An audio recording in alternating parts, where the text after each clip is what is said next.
Greetings, I am Pillar Nexus, the Entry Gladiator, today with Pillar Loves Tabletop Games, today with Covert.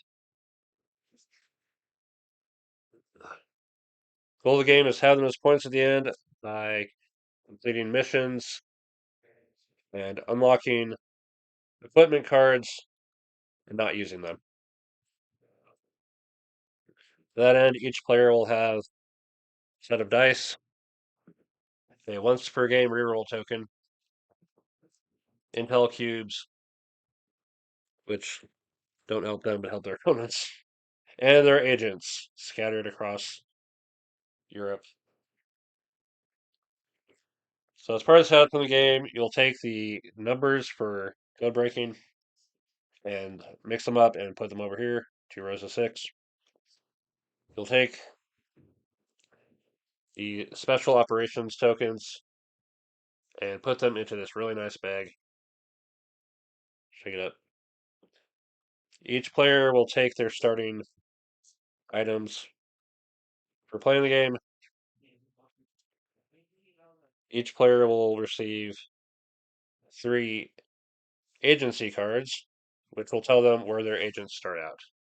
There's an agency card for every city, but only one each. And we'll place them there, and then return the cards to the deck to be shuffled and dealt back out to each player for use during the game.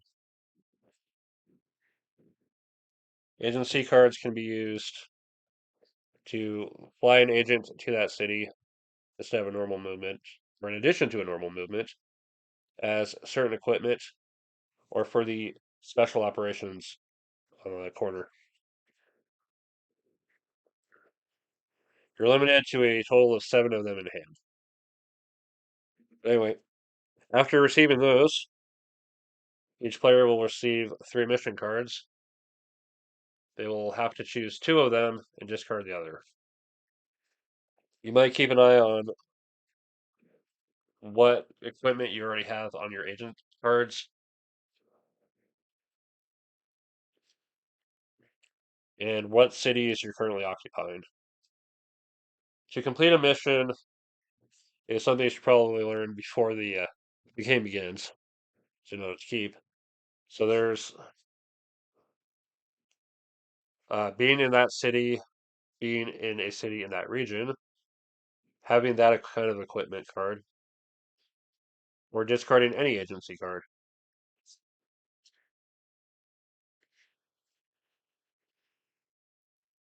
So you'll keep 2 of them, and you'll keep them face up behind your handy dandy player screen, which will give you a rundown of the special operation tokens and on the cards. After that, each player will also receive 2 equipment cards or code cards because they'll be this side up.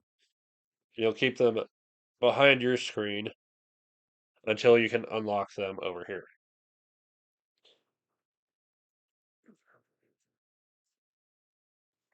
Okay. In addition, there will be 3 missions available for players to choose from when they take an action to take mission cards.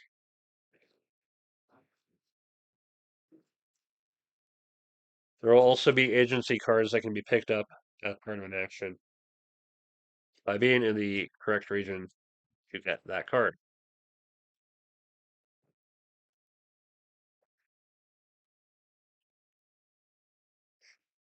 Each player will also receive 1 random character.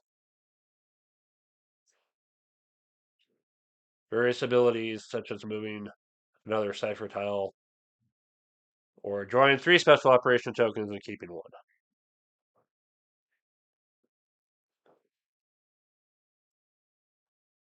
So everything is set up.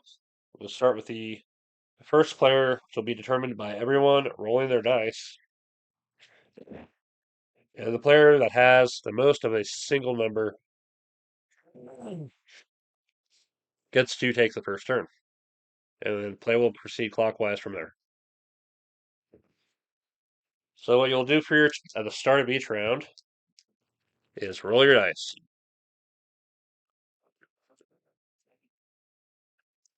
This might be a problem. All right. On your turn, you'll take one of your dice and add them to one of the following places. The actions. If you are the first person to place in an action circle, you can place it anywhere. If anyone else wants to place in that circle, they're going to have to play adjacent. So I put this 3 here. Someone else would have to play a 4 or a 2. If they play a 4, then the next person's going to have to play a 5 or a 2. And so on and so forth. What do the actions do? Question. So there's going to be a turn after everyone's placed their dice, and everyone will get a chance to move these tiles around and potentially unlock their equipment.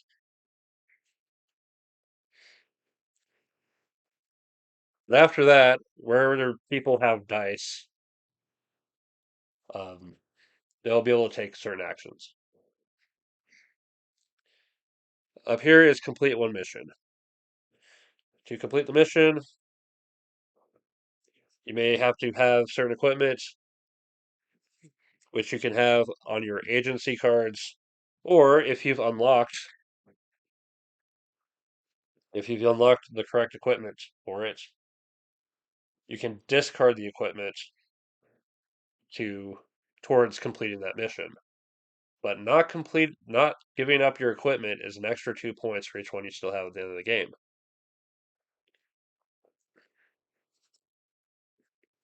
So it might be worth trying to hold out for finding the right agent card. When you complete a mission, it goes underneath your character card. If it shows the equipment type symbol, then you have access to that for completing future missions. If it shows a region, like this one, that also counts towards completing future missions.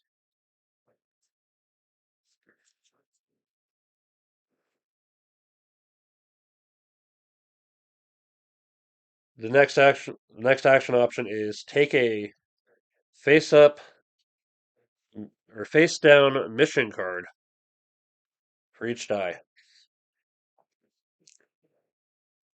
Again, at the start of the game, there are 3 missions face up, but you may not like those. They might be too low points for you.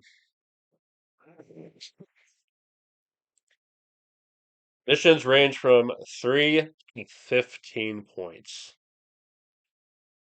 So it might be worth taking a chance on drawing from the top and hoping it's something you can readily do for a good amount of points. The next action. For each die here, take an agency card from a region where you have an agent.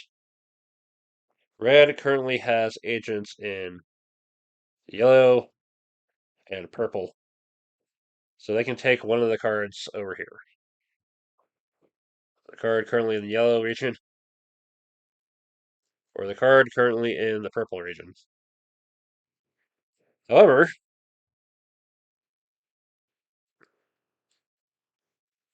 if you have 2 dice, you have the option to take any of the face-up cards, or take a blind draw off the top and hope for the best.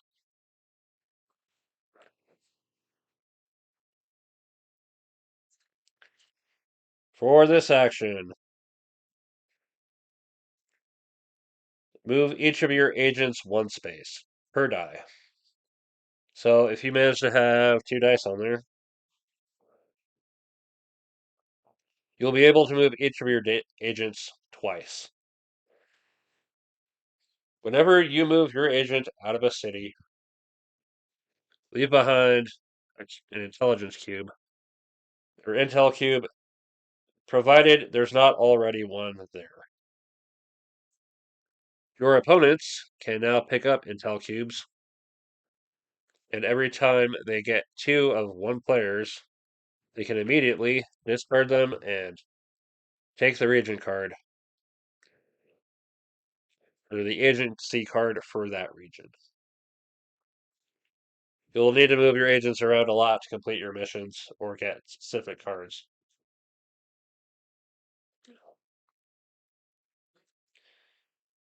Having dice on the Codebreaker board over here, Codebreaker, Cipher, whatever,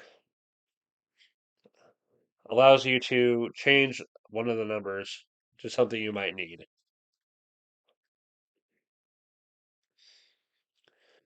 Normally, during the code break step, the first person to pass during the round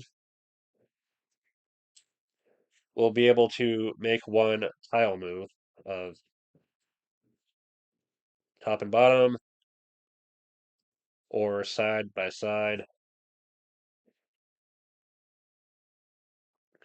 You can also move the opposite edges, but aside from that, these are not considered adjacent for actually breaking the code.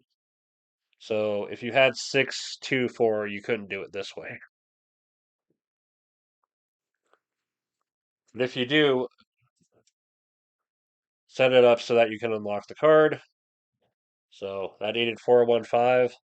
I got 415 here, and I got this. So that gives me that card, which will be worth points if I can hold on to it. And then I immediately take something I forgot to mention off part of the setup. After dealing these out, these will be split into two piles. You'll have your choice of what pile to draw from to replenish your set of two codes you can break.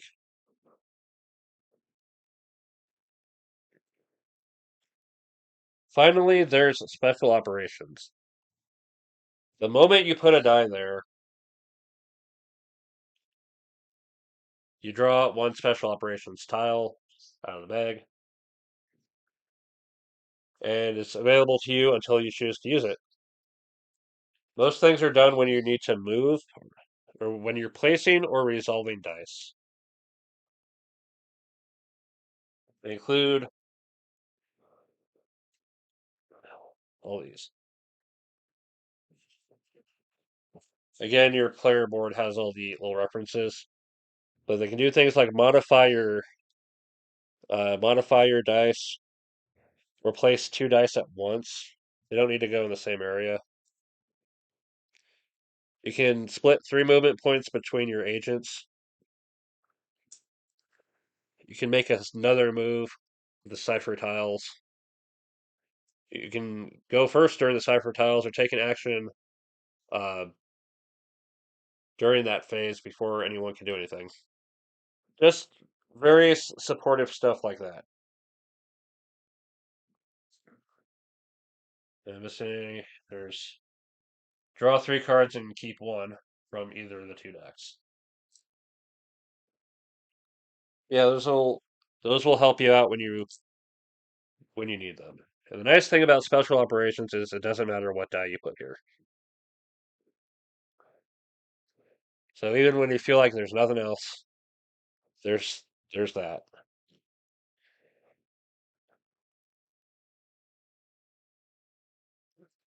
Yep. You'll place your dice, and as people pass, they'll take the lowest number to determine the order for switching the code around and managing their actions. But at some point, one player will have completed 6 missions. When this happens, we go to the end of the current round, and then there's one last special round. The only thing that can happen during that round is completing any final missions. You complete one. You can't take any other actions. You can't use your character special stuff. You can utilize special operation tokens and your agency cards to do it. And once that's done, you'll count up your points. So let's say you completed all six of these missions. Got a 10, a 6, another 6, another 6, a 3, and an 11. We got a 20, 30, 42. And then any equipment you still have and didn't use on your missions is worth 2 each. So there's 48 in total. The player with the most points will win. Tiebreaker is the one thing I have yet to memorize completely. Completing the most mission cards. If that's a tie, the single highest value mission card is the winner. Again, the highest mission card is a 15, and there's at least there's there's two of them in there. So what happens if there's a tie between those players and they both have a 15? I honestly don't know, but that would be pretty wild to see. Why do I like this game? Because spy thriller shit is awesome. It's just the only thing I wish there's something else to do in something to do in the games, like maybe you know take on other agents and knock them out for a turn or something. I don't know. I think there's I want to believe there's a way to take an agency card from another player somehow.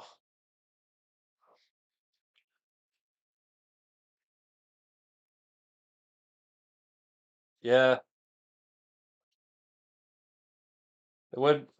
I'll have to look it up later, but you can kind of mess with your players indirectly by uh, taking cards before they do, moving this around before they can unlock their stuff.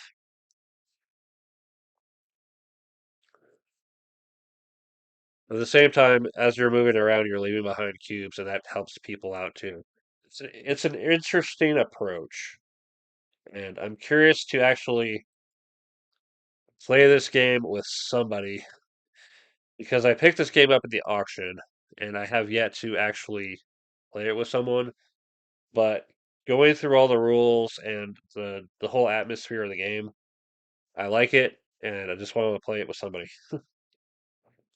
Yeah, it's Covert.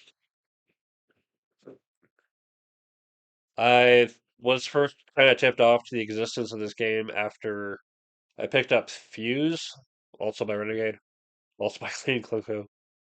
And it's like I had this game in the back of my mind for the longest time. So I was really, really happy when it popped up at the auction. It's like, oh, hey, I kind of remember hearing about this game. I never got around to trying it out. So I was really glad I could be the one to win the auction for it. Yeah, if the mechanics of the game are interesting to you, check it out. It's it's cool. All right, this has been Pillar Nexus, the Ancient Gladiator. I'll see you next time.